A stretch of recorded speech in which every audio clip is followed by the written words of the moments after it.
اللہ تعالیٰ اپنی کتاب نازل کرتے ہیں، اس کتاب میں جو دعوت ہے وہ اگر سمجھ میں آ جائے تو ہمارا لائف اسٹائل پورا چینج ہو جائے، ترجیحات تبدیل ہو جائیں۔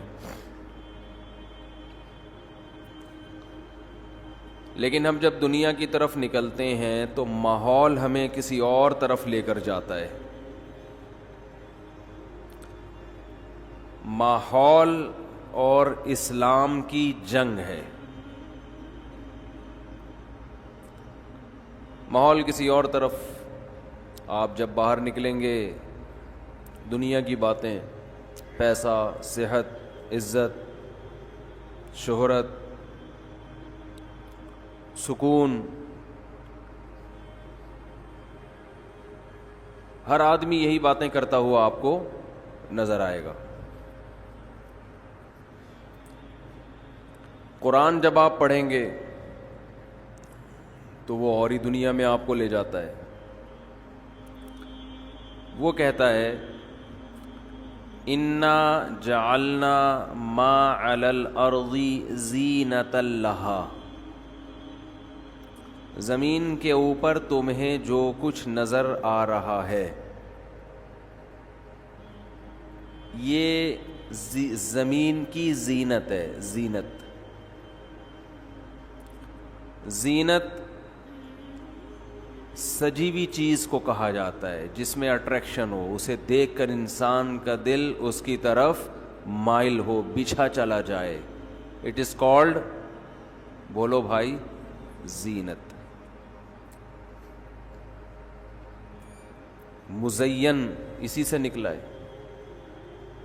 ایک عام گاڑی ہوتی ہے، ایک دولہا کی گاڑی ہوتی ہے۔ دولہا کی گاڑی کیا ہوتی ہے؟ مزین، ایسا ہی ہے نا، ڈیکوریٹ کرنا کسی چیز کو۔ دکانوں میں جائیں، ڈیکوریشن پیس رکھے ہوئے ہوتے ہیں کہ نہیں ہوتے؟ وہ کسی کام کے ہوتے ہیں؟ بولو نا یار، وہ ویسے ہی بس شو کے لیے، زینت کے لیے۔ اسی لیے جب کسی ڈیکوریشن کی دکان پہ جائیں تو دل مائل ہوتا ہے، یار کیا خوبصورت گلدستہ، یار کیا خوبصورت سینری ہے۔ ہوتا ہے کہ نہیں ہوتا؟ لیکن وہ گلدستہ کسی کام کا نہیں ہوتا۔ ایسا نہیں ہوتا کہ گھر میں رکھیں گے تو آکسیجن دے گا اس میں جو پودا لگا ہوا ہے۔ اس میں جو ٹماٹر لگے ہوئے ہیں وہ سچی مچی کی ہیں، کبھی مہمان آ گئے تو توڑ کے سالن پکا کے کھا جاؤ، ایسا بولتے کیوں نہیں ہوتا۔ وہ جھوٹی موٹی کے ہوتے ہیں۔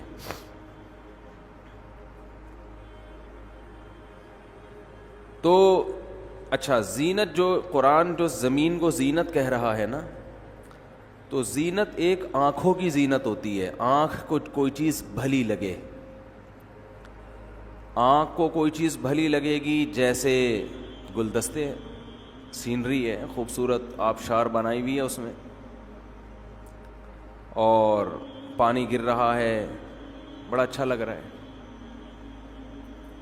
کراچی والوں کو ویسے بھی پانی کہیں نظر آ جائے تو بہت اچھا لگتا ہے، چلو تصویر میں ہی نظر آ گیا پانی، ٹینکر نظر آتے ہیں، خیر۔ تو یہ ہے آنکھوں کے لیے زینت، جس کو دیکھ کر انسان کی آنکھیں خوش ہوتی ہیں۔ قرآن جو کہتا ہے کہ ہم نے اس زمین کے اوپر کی چیزوں کو زینت بنایا، تو اس سے مراد صرف آنکھوں کی زینت نہیں ہے، ہر وہ چیز جس کی کو دیکھ کر آپ کا دل اس کی طرف مائل ہو، اٹ از کالڈ، بولو، زینت۔ مثلا پھیکی دال، روٹی، دل مائل ہوگا اس کی طرف، ہے بھائی؟ کوئی مائل نہیں ہوگا۔ ناک مائل ہوگی اس کی طرف خوشبو سے، لیکن اس کے ساتھ اگر چٹپٹا اچار ہو، کیا خیال ہے بھائی؟ اور خوشبو مارتا ہوا اچار ہو، اور میں اگر دسترخوان پہ ہوں تو ہری مرچیں لہلہاتی ہوئی، صحیح ہے نا؟ اور تڑکا لگی ہوئی ہری مرچیں تو اور ہی مزہ کرتی ہیں. تو آپ کی ناک کو جب اچار کی خوشبو آئے گی، ہری مرچوں کی خوشبو آئے گی، تو کھانی آپ نے اصل میں دال ہے، لیکن اس اچار کی خوشبو اور ہری مرچوں کے تڑکے سے یہ دال کیا ہو گئی؟ ناک کے لیے مزین ہو گئی. آپ کی ناک کو اب اس کی خوشبو اچھی لگنے لگے گی، حالانکہ اس میں کوئی چینجنگ ہوئی نہیں، ابھی بھی وہ دال ہی ہے. جو کام اس نے پہلے کرنا تھا دال کے طور پر، وہی اب باڈی میں جا کے اب بھی کرنا ہے. یعنی اس سے کوئی اس کی افادیت بڑھ نہیں گئی نہ کم ہو گئی، لیکن اٹریکشن اس کی طرف بولتے کیوں نہیں بھائی بڑھ گئی ہے. اب یہ نہیں ہوگا کہ اس دال کو آپ قورمے کا نام دے دیں یا بریانی کا نام دے دیں، نہیں بھائی وہ دال ہی ہے. تھوڑا آپ نے کیا کر دیا، اس کو کاکڑ دینا ہو گیا، اس میں جب اچار بھی ہو گیا اور ہری مرچوں کا تڑکا بھی لگا دیا آپ. تو یہ ناک کی زینت ہے، فوراً مائل ہوتا ہے انسان. ناک کو اس کی خوشبو کیا لگتی ہے؟ اچھی، اس سے پھر منہ میں پانی آنا شروع ہو جاتا ہے. جب آپ شادی میں بیٹھے ہوئے ہوتے ہیں کھانے کے انتظار میں، جو اس طرح سے لوگ بیٹھے ہوئے ہوتے ہیں ایسا لگتا ہے جیسے زندگی ہو گئی کھانا کھائے ہوئے. جو انتظار ہوتا ہے نا جو کنڈیشن ہوتی ہے اس کو دیکھ کر لگتا ہے کہ ونس اپون اے ٹائم، ایک دفعہ کا ذکر ہے کہ انہوں نے کھانا کھایا تھا. تو جیسے ہی دیگ سے ڈھکن ہٹتا ہے تو ایک دم خوشبو سے طبیعت اس کی طرف کیا ہوتی ہے؟ مائل. تو یہ بھی، اس کو بھی قرآن زینت کہہ رہا ہے کہ وہ خوشبو سے طبیعت فوراً کیا ہو جاتی ہے؟ مائل. حالانکہ بہت سے لوگوں کے لیے وہ کھانا ہو سکتا ہے نقصان دہ ہو، ڈاکٹروں نے ان کو چاول سے پرہیز بتایا ہو، لیکن وہ ان کی طرف کیا ہوگی؟ طبیعت مائل کہ یار دھونے والے تو لے لو نا، ایسی خوشبو آ رہی ہے. تو یہ کہلاتی ہے، یہ بھی زینت. قرآن جو زینت کا لفظ استعمال کر رہا ہے وہ محض ڈیکوریشن پیس والی زینت مراد نہیں ہے. قرآن جو کہہ رہا ہے کہ ہم نے اس زمین کے اوپر کی چیزوں کو زینت بنایا ہے، تو زینت میں صرف یہ مراد نہیں ہے کہ جو ڈیکوریشن پیس والی زینت، ناک مائل ہوتی ہے، کان مائل ہوتے ہیں، آنکھیں مائل ہوتی ہیں، پیٹ مائل ہوتا ہے ایسی چیزوں کی طرف. کانوں کی زینت ہے خوبصورت آوازیں، خوبصورت آواز. کہیں سے گانا سنتا ہے انسان، میں نے دیکھا ہے لوگ کھڑے کھڑے تھرکنا، ہلنا شروع ہو جاتے ہیں. اس سے لگتا ہے کہ کوئی پرانے باپ دادا میں کوئی گزرا ہے ان کے.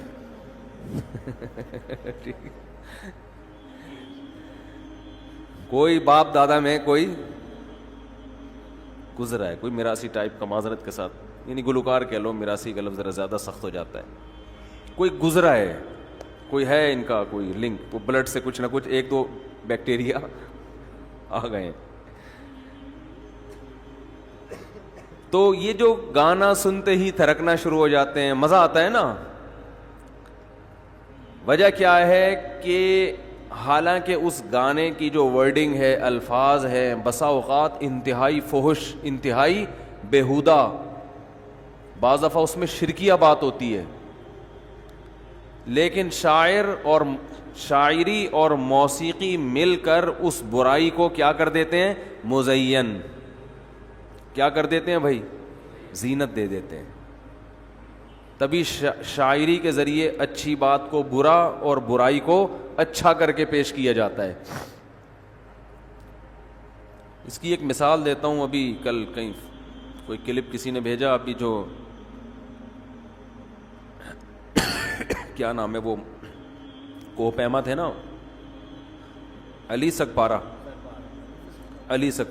کوہ پیما، جو کیٹو کی پہاڑی پر گئے تھے اور لاپتہ ہیں، اللہ تعالیٰ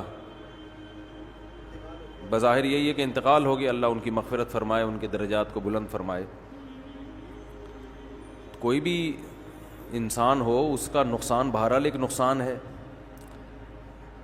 کل ایک دم ایک فیس بک پہ کلپ آیا جس میں، فیس بک پہ نہیں سوری، میں کہیں بیٹھا ہوا تھا تو ایک نیوز چلی، نیوز تھی کہ کسی نے گانا بنایا ہے کہ واپس آ جاؤ اور اس طرح کر کے نا، اور اس میں یہ بتایا کہ نیوز میں کہ ان کے بیٹے نے یہ کہا ہے کہ میں اپنے والد کے مشن کو، ان کے خواب کو پورا کروں گا. کیٹو کی پہاڑی پہ چڑھنا میرے والد کا ایک خواب تھا، جو خواب انشاءاللہ میں پورا، بولو بھائی، کروں گا. تو انسان کی نیچر ہے کہ جب بھی کوئی چیلنج کے انداز میں بات کرتا ہے نا تو دل اس کی طرف مائل ہوتا ہے، یار چیلنج کیا ہے. اور ماحول بھی ایسا کہ ایک آدمی لاپتہ ہو گیا، ظاہر ہے اس پہ ترس بھی آتا ہے انسانوں کو. تو یہ جو ڈائلاگ ہے نا کہ میں اپنے والد کے خواب کو پورا کروں گا، یہ ڈائلاگ بھی کان کی زینت ہے. لوگوں کو یہ ڈائلاگ کیا لگتے ہیں؟ بولو اچھے یار زبردست، چلو باپ کا تو انتقال ہو گیا لیکن بیٹا اس مشن کو کیا کرے گا؟ خواب کو پورا. انسان کی عادت ہے وہ مزین چیز سے فوراً متاثر ہو جاتا ہے، چاہے وہ مزین ڈائلاگ ہو، چاہے وہ کوئی ڈیکوریشن پیس ہو. وہ یہ نہیں دیکھتا کہ اس کی حقیقت کیا ہے. یہ بہت پوائنٹ کی بات کر رہا ہوں، اللہ کرے کسی طرح کھوپڑی میں اتر جائے. اب دیکھو اس ڈائلاگ کی، اگر آپ اس دعوے کی اگر آپ گہرائی میں جاؤ تو کوئی سمجھدار آدمی ان کے بیٹے کو بٹھائے، کاش میری ان کے بیٹے سے ملاقات ہو جائے یا میرا پیغام ان تک پہنچ جائے کہ آپ کے والد نے خواب دیکھا تھا کہ میں سردیوں میں بغیر آکسیجن ماسک کے میں کیٹو کی پہاڑی کراس کروں گا. وہ جان سے ہاتھ دھو بیٹھے، آپ اپنے والد کے خواب کو پورا کرنے کا مشن لے کے چلو گے. ہو سکتا ہے پورا کر دو، ہو سکتا ہے آپ کی بھی موت واقع ہو جائے، لیکن اگر موت واقع نہیں ہوئی، آپ نے اپنے والد کے خواب کو پورا کر دیا تو خدا کی قسم اس کا آپ کے باپ کو کوئی فائدہ نہیں ہوگا، کچھ بھی نہیں فائدہ ہوگا اس سے. یا تو یہ ہوگا کہ یہ خواب پورا نہیں ہوگا، آپ کی بھی ڈیتھ ہو جائے گی، اللہ نہ کرے. پھر آپ کی اولاد کہے گی میں اپنے ابا اور دادا کے خواب کو، بولو نا. اور اگر پورا کر دیا تو آپ کے ابا کو اس خواب کے پورا کرنے سے کوئی فائدہ نہیں ہے، کیونکہ یا تو آپ کا آخرت پر ایمان ہے یا نہیں ہے. دو باتوں میں سے ایک ہے نا. اگر آخرت پر، یہ تو مسلمان ہے، ایمان ہے ہوگا انشاءاللہ. اگر آپ کا آخرت پر ایمان نہیں ہے، دو ہی قسم کے طبقے ہیں میرے بھائی دنیا میں. کچھ کہتے ہیں آخرت ہوگی، حساب و کتاب ہوگا، مرنے کے بعد ہم ختم نہیں ہو جاتے. کچھ کہتے ہیں نہیں سب فنش. تو اگر آپ کا آخرت پر ایمان نہیں ہے تو جو مرنے والا ہے وہ کیا ہو گیا؟ ختم، فنش، کہانی کیا ہو گئی. اب آپ خواب پورا کرے نہ کرے، باپ کو یہ پتہ ہی نہیں چلے گا کہ میرا بیٹا خواب پورا کر رہا ہے کہ نہیں کر رہا، تو وہ تو ویسے ہی کوئی فائدہ نہیں ہے. اگر آپ کا آخرت پر ایمان نہیں ہے تو بس ختم، اب کہانی کیا ہو گئی؟ فنش. اب تو آپ اپنی زندگی کو بچانے کی فکر کرو کہ بھائی اگر اس میں میری جان کو کوئی فائدہ ہے اور جان ہلاک ہونے کا خطرہ نہیں ہے تو کوئی بات نہیں، کیٹو کیا اور بھی کہیں چاند پہ جانے کی بھی کوشش کریں گے پھر. کیونکہ ابا والد تو چلے گئے، تو جو غلطی والد نے کی ہے وہی غلطی آپ دہراؤ. رسک تو ہے نا جان، 1% بھی خطرہ ہو، 1% بھی، تو انسانی جان سے زیادہ کوئی چیز قیمتی نہیں ہے. رہا یہ مسئلہ کہ ملک کا نام روشن کرنا ہے، ملک کا نام روشن کرنے کے اور ایسے درجنوں طریقے ہیں جن میں آپ کی جان بھی محفوظ اور ملک کا نام اس سے زیادہ روشن ہوگا. قوم کو فائدہ ہوگا. کیٹو کی پہاڑی پہ چڑھنے سے قوم کو کوئی فائدہ نہیں ہوتا. ہاں اگر آپ موت کا خطرہ نہیں ہے یا بہت کم خطرہ ہے جو کہ عام طور پر نہیں اتنا رسک لیا جا سکتا ہے، تو ٹھیک ہے جائیں آپ، ایک مشکل کام ہے کر لیتا ہے انسان. مشکل کام کرنے سے مشکلات جھیلنے کی عادت پڑتی ہے، ایکسرسائز ہوتی ہے، بہت انٹرٹینمنٹ ہے. پب جی سے تو اچھا ہے نا. پب جی کھیلنے سے میں تو لوگوں کو خود کہتا ہوں کہ جاؤ یار پہاڑ سر کرو، جا کے ایک مشن بناؤ. جا رہے ہیں، اس کی گیدرنگ بھی ہے، انٹرٹینمنٹ بھی ہے، ایکسرسائز بھی ہے اور جائز تفریح بھی ہے. جائز تفریح ہے. پھر مشکلات کو جھیلنے سے انسان کا دل کیا ہوتا ہے؟ مضبوط، جگر مضبوط ہوتا ہے. تو یہ کام کریں. لیکن اگر موت کا خطرہ ہے پھر شریعت اس کام کی آپ کو پرمیشن نہیں دیتی. اور اہم بات یہ ہے کہ آپ کے پاس زندگی کم ہے تو آپ کے پاس تفریح کے دو آپشن ہیں. ایک وہ آپشن ایسا ہے، بلکہ تفریح کے بجائے میں کہتا ہوں ملک کا نام روشن کرنے کے دو طریقے ہیں.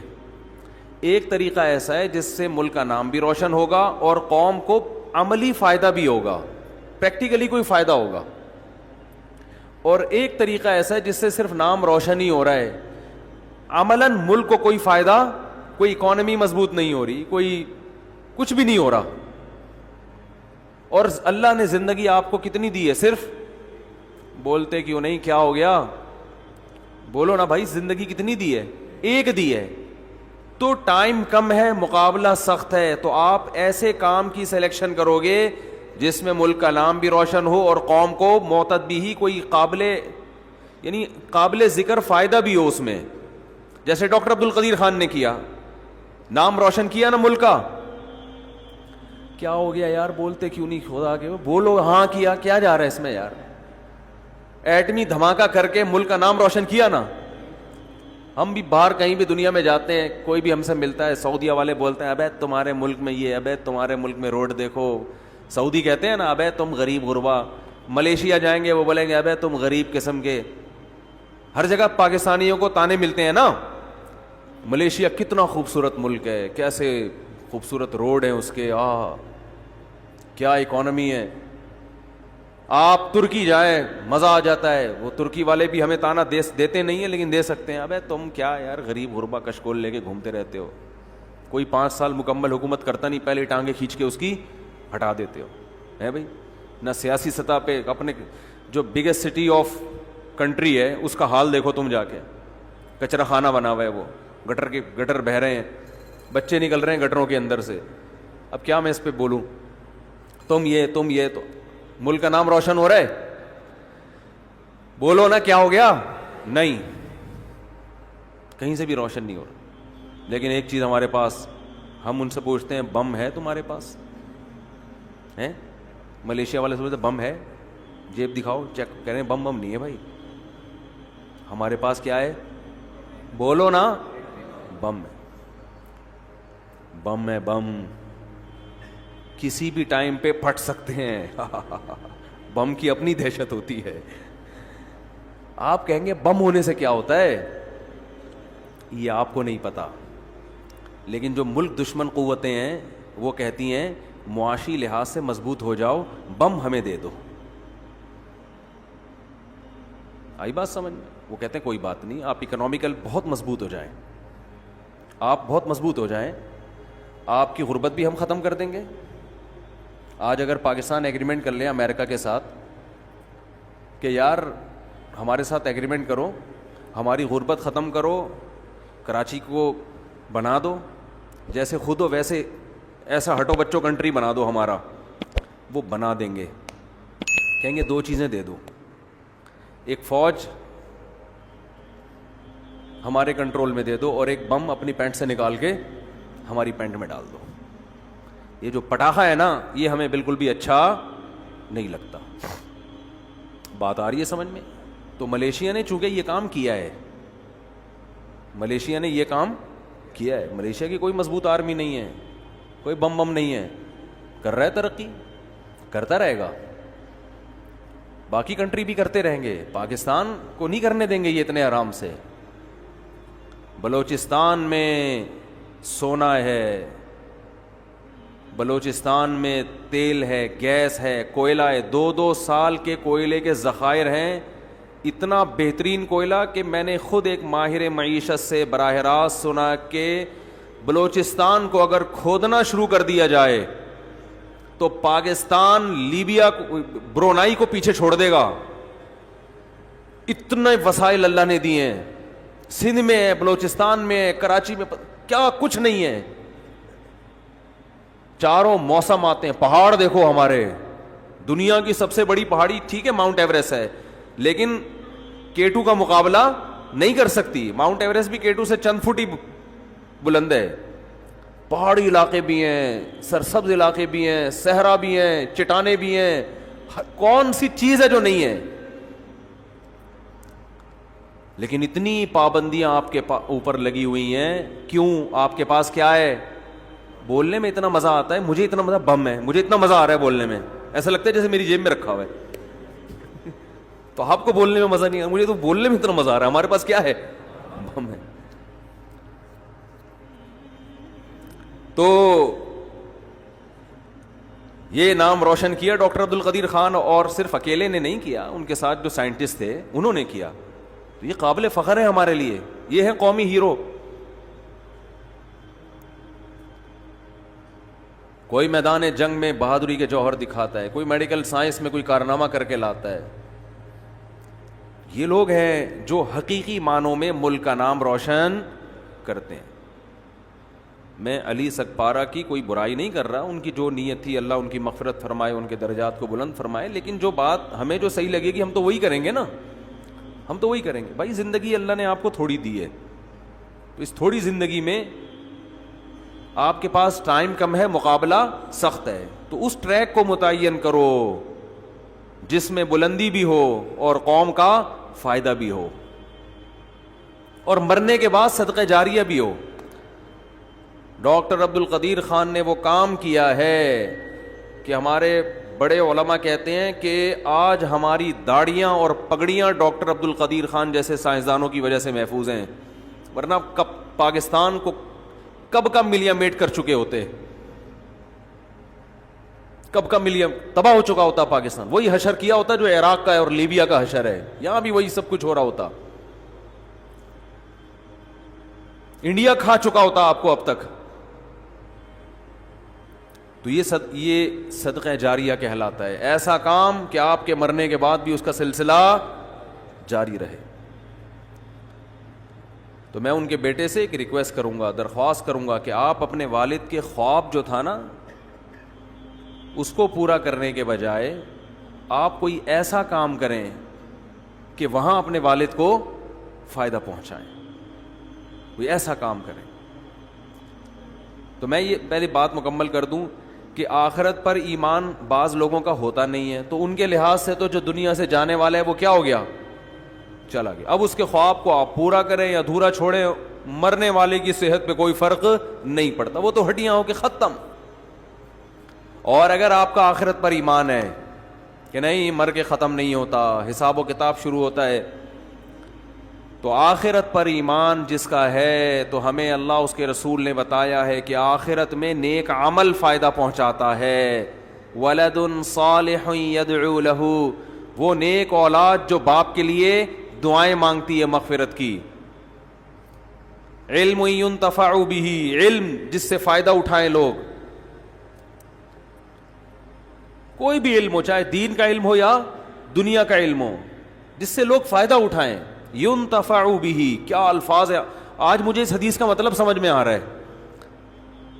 نبی صلی اللہ علیہ وسلم نے فرمایا اذا مات ابن آدم انقطع عمله الا من ثلاث. بعض حدیث کے الفاظ ایسے ہوتے ہیں جو اس وقت سمجھ میں نہیں آتے, حالات سمجھا دیتے ہیں کہ اس کا یہ مفہوم ہے. نبی نے فرمایا انسان جب دنیا سے جاتا ہے اس کا عمل ختم, 3 چیزیں باقی رہتی ہیں. صدقۃ جاریہ, کوئی نیک کام کر کے گیا جس سے لوگ فائدہ اٹھا رہے ہیں, کنواں کھود دیا, مدرسہ بنا دیا, مسجد بنا دی, یتیم خانہ بنا دیا, ہسپتال بنا دیا. ولد صالح يدعو له, نیک اولاد جو باپ کے لیے دعائیں, سوال پیدا ہوتا ہے اولاد اگر نیک نہ بھی ہو تو بھی باپ کے لیے دعائیں مانگے گی, وہ تو باپ کو فائدہ ہوگا. تو صالح کا لفظ اللہ نبی نے کیوں بتایا, نیک اولاد؟ سوال پیدا ہوتا ہے کہ نہیں ہوتا؟ اس کا جواب یہ ہے کہ دعائیں نیک اولاد ہی مانگا کرتی ہے. بری اولادیں ایک دفعہ قرآن خوانی کروا کے دیگیں بانٹ کے تمبو شمبو لگا کے ختم. بہت مشکل ہے یار, کیسے سمجھائیں بات, اتنی صاف ستھری باتیں بھی سمجھ میں نہیں آ رہی تو پھر کیا سمجھ میں آئے گا. آپ عمران خان کی تقریر تو پھر بہت مشکل ہے کہ وہ سمجھ میں آ جائے, یا اور کسی سیاسی لیڈر کی. جی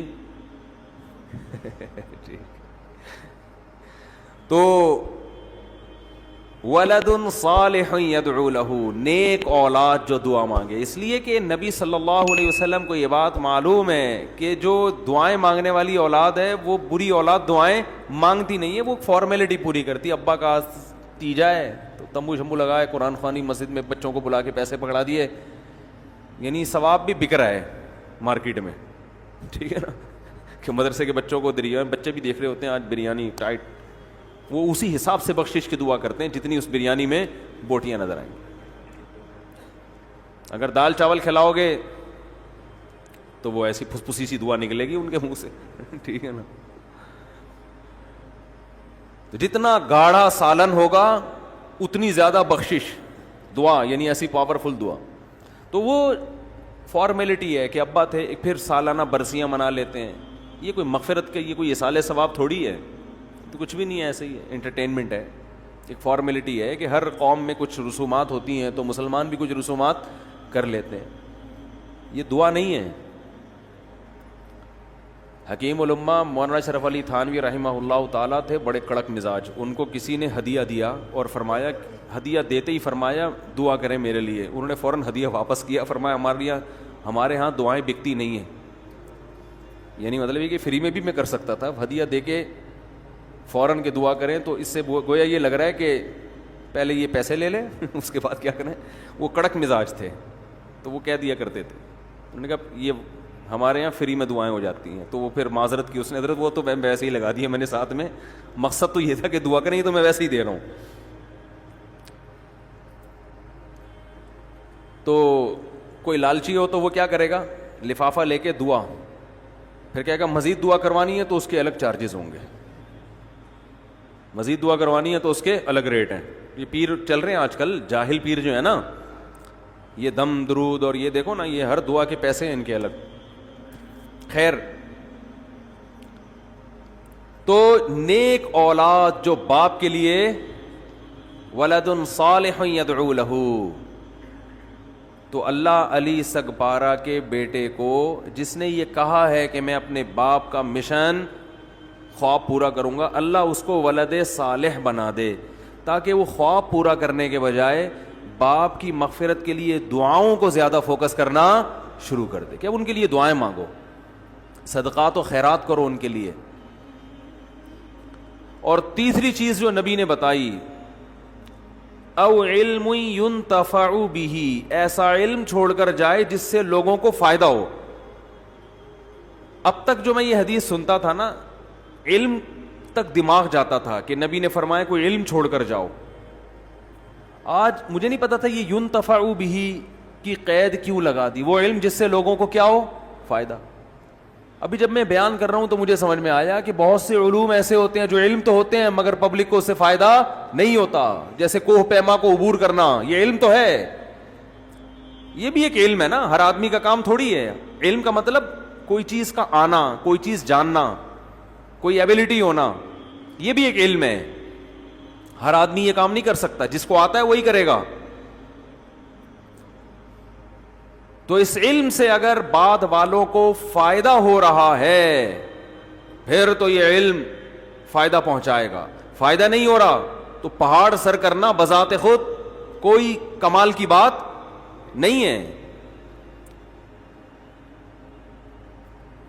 تو ينتفع به, اے اللہ, نبی نے فرمایا وہ علم جس سے لوگوں کو, وہ علم ڈاکٹر عبد القدیر خان کے پاس ہے, جس سے لوگوں کو کیا ہو رہا ہے, قوم کو کیا ہو رہا ہے, فائدہ. وہ علم ڈاکٹروں کے پاس ہے جس سے لوگوں کو کیا ہو رہا ہے, فائدہ. وہ صحیح حکیموں اس لیے حکیموں میں 2 نمبر بہت مارکیٹ میں آ گئے ہیں, وہ صحیح حکیم ہوتے ہیں ان کے پاس ہے.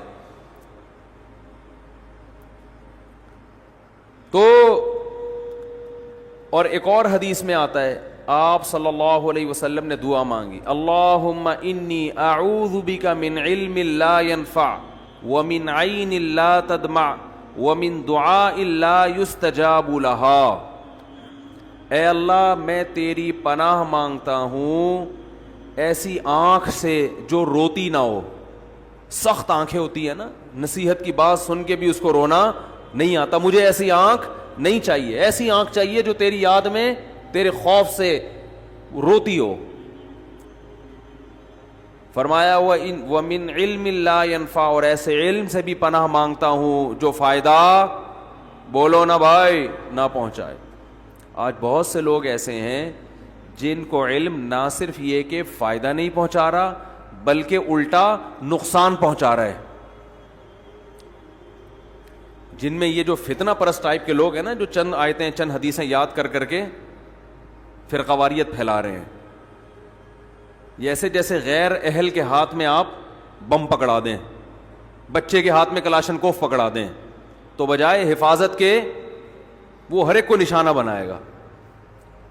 تو علم جب غیر اہل کے پاس آتا ہے تو اس علم سے امت میں جوڑ کے بجائے وہ کیا کرتا ہے, توڑ کا کام کرتا ہے.